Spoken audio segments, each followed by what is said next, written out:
আজ বাড়িতে বানালাম এগ চিকেন চাও। তো সেটার জন্য দেখো প্রথমে এখানে 300 গ্রাম সলিড মাংস ছিল, তাতে গোলমরিচ, নুন, সয়া সস, তার সাথে একটা ডিম ভেঙে দিয়েছিলাম, দিয়ে তার সাথে কর্নফ্লাওয়ার দিয়েছি 2 চামচ, তার সাথে ময়দা দিয়েছি, দিয়ে খুব সুন্দরভাবে এটা মাখবো আর কি। তবে হ্যাঁ, এতে আরেকটা জিনিস মিস হয়ে গেছে, যেটা হচ্ছে আদা আর রসুন এবং তার সাথে কাঁচা লঙ্কাটা বেটে নিয়েছিলাম।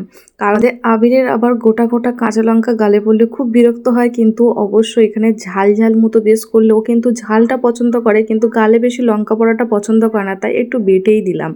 রেকোটা এখন গরম তেলে হালকা করে ভাজতে দিয়েছি আর কি। প্রথমে তেলটা হিট করে নিয়েছে এবং হালকা করে এবার লো ফ্লেমে এবার একোটা ভেজে নেব।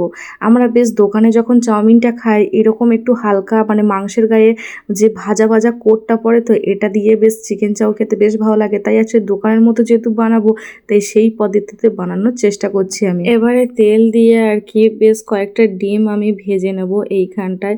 আর এখানে কিন্তু ডিম ভাজতে আমি নুন দেব আর একটু গোলমরিচ গুঁড়ো দিয়ে বেশ মানে স্পঞ্জি স্পঞ্জি যে ভাজাটা আর কি ভেজে আমি কয়েকটা ডিম এরকমভাবে তুলে নিচ্ছি। এদিকে কিন্তু আবার তোমাদের দাদাভাই যেহেতু চিকেনটা আনতে একটু দেরি হয়েছিল আর কি, ডিউটি থেকে ফিরে আসতে, আমি কিন্তু বেশ চাউমিনটা সিদ্ধ করে আবার রেখে দিয়েছি সুন্দর করে তেল মাখিয়ে।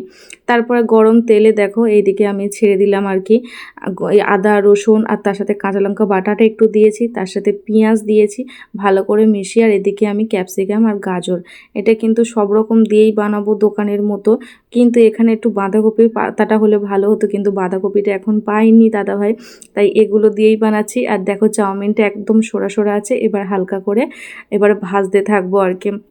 এর সাথে সুন্দর একটা দোকানের মতো কালার হওয়ার জন্য আর কি সয়া সস আর তার সাথে টমেটো সস একসঙ্গে মিশিয়ে আর কি আমি কড়াইতে দিয়ে দিলাম। দিতে দেখো আস্তে আস্তে এবার কালারটা কত সুন্দর দোকানের মতো লাগবে। আর এবারে ভাজা যে চিকেনটাও ভেজে রেখেছিলাম, ডিমটা ভেজে রেখেছিলাম, সেগুলো একসাথে সবটাই তুলে দেব। আর এর মধ্যে মশলা বলতে যেটা ব্যবহার করব, আমার যে পাস্তা বানাতাম সেই পাস্তার এক ধরনের মশলা আমি সবসময় কিনে রাখতাম, সেটাই একটু আর কি গরম মতো এতে দিয়ে দিলাম আর কি, স্বাদটা আর একটু ভালো হওয়ার জন্য। কারণ এছাড়া আমার বাড়িতে তেমন কোনো মশলাই নেই, কিন্তু বানাতে হবে এদিকে দোকানের মতো। আর আজকের অনেক দিন পরে তোমাদের সাথে ভয়েস ওভার দিচ্ছি, কারণ আবিরের এখন এক্সাম চলছে, খুব একটা বেশি সময় পাচ্ছি না ভিডিও ছাড়ার। যাই হোক, দেখো আমি এখানে কিন্তু মোটামুটি প্রায় রেডি হয়ে গেছি। আর এখন বাজে প্রায় ঘড়িতে 9:30 থেকে 10টা মতো বাজতে যায়। এদিকে মানে দাদাভাই ডিউটি থেকে ফেরার পরেই বানাতে তো অনেকটা রাত হয়ে গেল, তাই এক গায়ে আর কি এগুলো যেহেতু কমপ্লিট করে নিয়ে বাড়িতে কি আর কি ঘরে ধরে নিয়ে চলে যাব। বানিয়েই ফেলেছি আর ডিনার টাইম হয়েও গেছে, তাহলে একাই এখানে সবাই মিলে খেতেও বসে পড়েছি। এবার আস্তে আস্তে প্রথমে ফার্স্ট আবিরের খেতে দিতে হবে, কারণ ওর একটুখানি মানে অনেক আগে থেকেই মা বলছে মা হয়েছে হয়েছে, তাই ওকেই আগে আমি দিয়ে দিলাম খাবারটা, তারপরে দাদা ভাইয়ের জন্য বাড়বো। আর ও তো খেয়ে বলছে মা সত্যি খুব সুন্দর হয়েছে।